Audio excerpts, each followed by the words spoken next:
Hoje nós vamos de A Vida e os Jogos, de Mikhail Tal.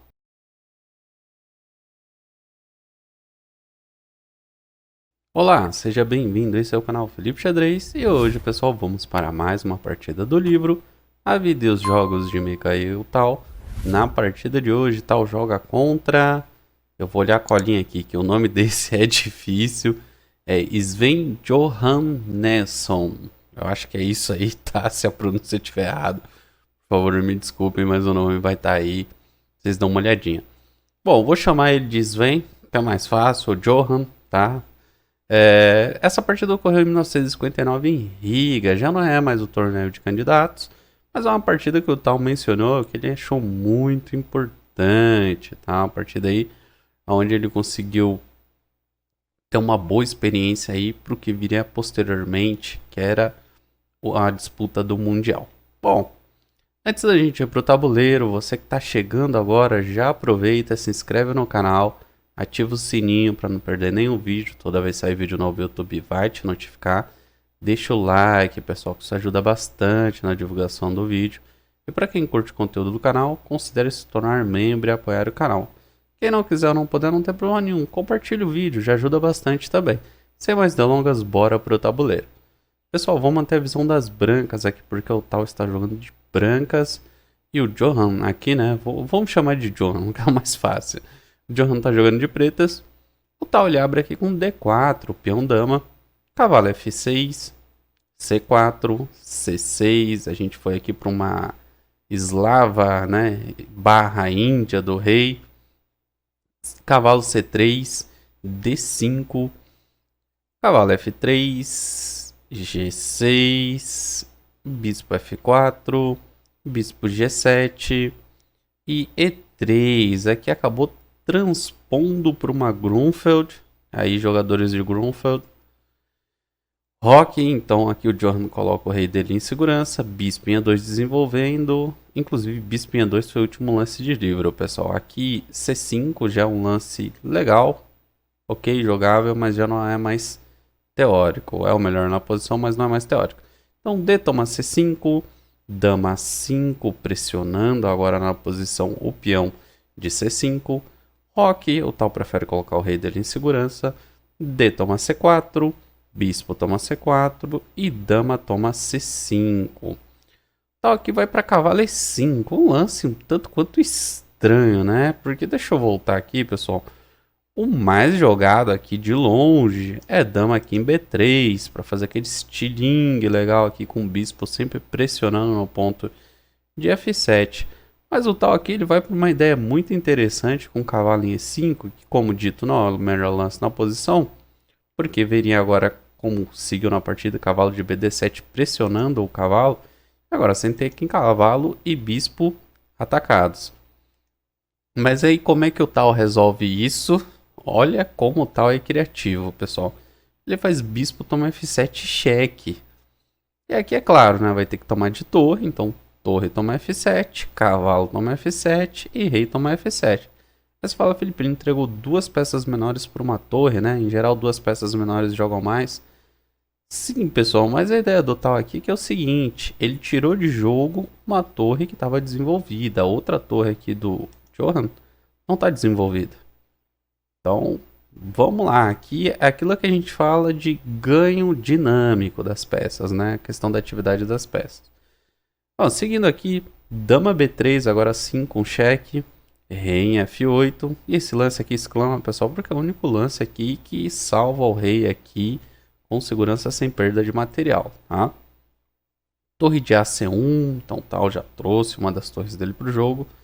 A6, torre de FD1, olha com que velocidade o Tal vem trazendo as peças, pessoal. Dama em A5, dama C4, dama F5 e H3. O Tal aqui muito esperto, ele já faz o H3 para evitar entradas aqui do cavalo em G4, pode ser perigoso. Cavalo em E8 manobrando, cavalo D5, dama em E6, dama B4, descravando o cavalo, tá? Isso é por isso que é um lance que exclama, pessoal, muito importante isso. Não deixar a peça cravada. B5, e aqui, nessa posição, Por incrível que pareça, o tal vai para um lance brilhante, pessoal. Se vocês quiserem pausar e tentar encontrar, fica à vontade. Já avisando que são dois lances brilhantes aqui nessa partida. Uma partida muito legal. Encontrou? Vamos lá. Para quem não encontrou, pessoal, aqui o tal, ele me faz torre C6. E qual é a ideia aqui de torre C6? A ideia de torre C6 é o tema do desvio. Ele quer desviar a dama, por isso que ele está oferecendo a torre em sacrifício. Porque ele quer atacar aqui o ponto de E7, pessoal. É claro que o Johan não caiu, ele seguiu com dama em F7, seguiu protegendo um ponto aqui de E7, mas se por um acaso ele tivesse caído aí na malandragem do tal nesse sacrifício, né? E tivesse feito aqui dama toma C6, ele ficaria em maus lençóis aqui, indo para uma sequência com dama toma em E7 cheque, depois de rei em G8, dama toma E8 cheque, cavalo F8 cobrindo, cavalo em E7 cheque, rei em H8, dama toma F8 cheque, bispo toma F8, bispo em E5 cheque, bispo em G7 cobrindo, torre D8 cheque, dama em E8 e agora sim, torre toma em E8 mate, tá? Então aqui é uma sequência muito forte. Teria como evitar o mate, mas aí ia ter perda severa de material, perdendo muito material no caso a dama também. Pode esquecer, né? Aí não daria para continuar também. Então por isso que esse lance de torre C6 aqui, ele é brilhante. É claro, como eu já disse, o Johan não caiu, ele fez dama F7, ele percebeu a armadilha. O tal seguiu aqui com o cavalo C7, pressionando na posição. Cavalo toma C7, torre toma C7, dama em E6, torre de DC1, dobrando as torres, cavalo em B8, cavalo B6, perdão, não é cavalo B8, cavalo B6, desculpa. E nessa posição, pessoal, de novo, o tal vai para o seu segundo lance brilhante na posição. Se você quiser pausar e tentar encontrar, inclusive, pessoal, deixa no comentário aí se vocês encontraram o lance, tá? Quero ver se vocês estão afiados aí. A gente já viu tanta partida, acho que vocês já estão acostumados com as loucuras aí do tal, com a magia dele. Mas enfim, para quem não encontrou, pessoal, o lance aqui é torre toma em E7. Aqui a gente não tem nenhum tema em questão, não tem tema de desvio nem nada do gênero. O problema é que aqui dá para capturar o peão e não tem como a dama recapturar, tá? Se a dama recapturar a torre aqui, vai ficar mal na posição. Não foi, claro, o que o Johan jogou, mas se o Johan tivesse feito aqui dama toma em E7, ia tomar aqui um bispo D6, né? A dama ia ficar cravada aqui, não ia ter para onde fugir. Melhor na posição é bispo em F6, pelo menos recaptura de bispo com ataque contra a dama, né? Então bispo toma em E7 cheque, bispo toma em E7 e dama D4, saindo do ataque. Mas aqui, perda de material severa, não tem como continuar, né?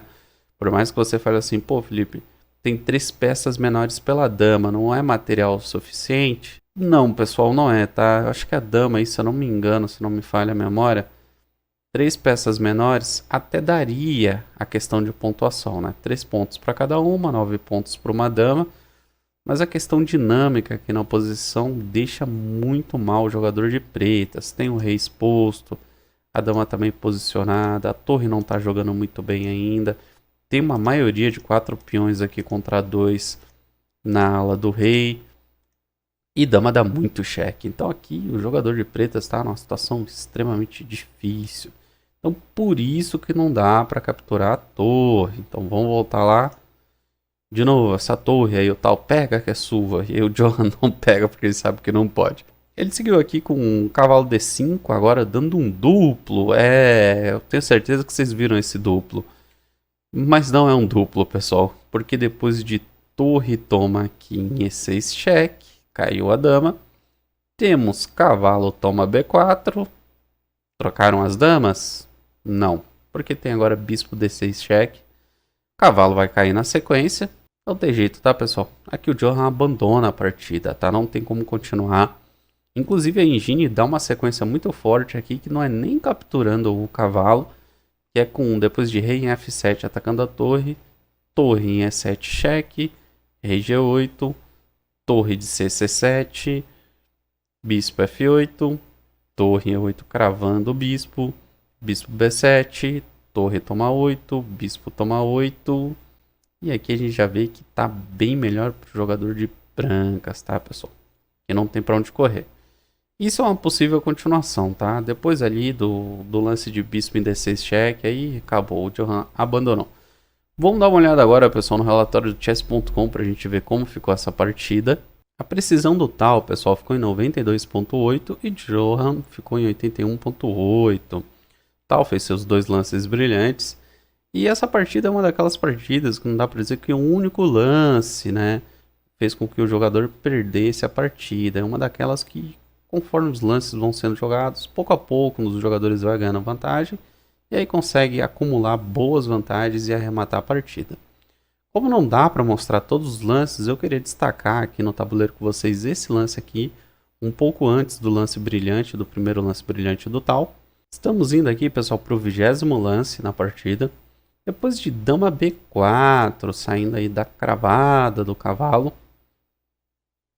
Aqui o Johan fez B5, que se mostrou um erro. E por que um erro? Porque permitiu ali o lance brilhante do Tal, torre C6, atacando a dama, colocando a torre muito bem posicionada na cesta horizontal. E ele não conseguiu mais tirar essa torre daí. Essa torre virou um martírio para o Johan, né, para o jogador de preto. Infelizmente ele não se atentou a esse detalhe e aí se colocou numa posição muito difícil. A gente viu ele tomando pressão do Tal, até acabar ali cometendo um erro, né? Um erro aqui, um erro ali, e aí não teve jeito, o Tal foi lá e arrematou a partida. O xadrez tem muito disso, né, pessoal? Psicológico, às vezes está sendo atacado ali de forma muito intensa e você acaba se atrapalhando, se é assim que a gente pode dizer. Então, infelizmente, o lance ali B5 foi o erro que permitiu ali o declínio do jogador de pretas. O que ele poderia ter feito, né? Claro que é um lance muito difícil de enxergar, mas o melhor na posição aqui, pessoal, por incrível que pareça, é o A5 ao invés de B5. O A5 aqui ele ataca a dama, o peão não está desprotegido, ele está protegido aqui pela torre, tá? E aqui você força uma saída da dama. É claro que a dama não vai sair de uma vez. Dá para fazer, por exemplo, B5, continuar pressionando na posição. Mas depois de dama em A6, aí propondo uma troca. O jogador de brancas aqui tem duas opções. Ou faz dama em B3, para tentar algumas linhas de ataque ainda, se possível. Ou troca as damas. Numa possível troca de damas, por exemplo, dama toma em A6... tem que fazer aqui, tá? Olha que legal. Isso aí é um lance que se a gente não parar para analisar direito, a gente se enrola também. Tem que capturar de peão. Tem que fazer B toma em A6. Por que dama... por que peão toma aqui em A6? Porque se você capturar de torre... fizer que torre toma em A6... Pô, Felipe, não dobrei peão. É, mas tá caindo seu bispo aqui, ó. Torre toma C8. Muito cuidado, tá? Sempre muito cuidado na hora de fazer capturas para você não se complicar. Então, depois de dama toma em A6, B toma em A6, a gente tem uma posição aqui tendendo ao equilíbrio. Brancas ainda tem uma vantagem, tá? Na posição aí, porque o rei está exposto e principalmente por causa da cadeia de peões. A cadeia de peões aqui das brancas está muito mais coesa e sólida do que das pretas. Aqui teria peão dobrado, um peão solitário aqui e dois peões na ala do rei, enquanto brancas aqui tem uma ilha com 4 peões na ala do rei e uma ilha com 2 aqui na ala da dama, duas torres muito bem posicionadas. Então ainda está melhor aqui para o jogador de brancas, mas desta forma o jogador de pretas daria mais trabalho para o jogador de brancas aqui para tentar arrancar uma vitória, no caso ou tal. Mas, infelizmente, o Johan não encontrou esse lance, ele acabou se perdendo ali no detalhe e o Tal aproveitou uma subida de torre sensacional e ali ele só foi pressionando pouco a pouco, colocando o Johan contra a parede e ele não aguentou a pressão e acabou cometendo erros ali que levou à vitória do Tal. Pessoal, o vídeo de hoje foi esse, espero que vocês tenham gostado. Eu desejo a todos vocês uma ótima semana, bastante rating e a gente se vê no próximo vídeo. Valeu!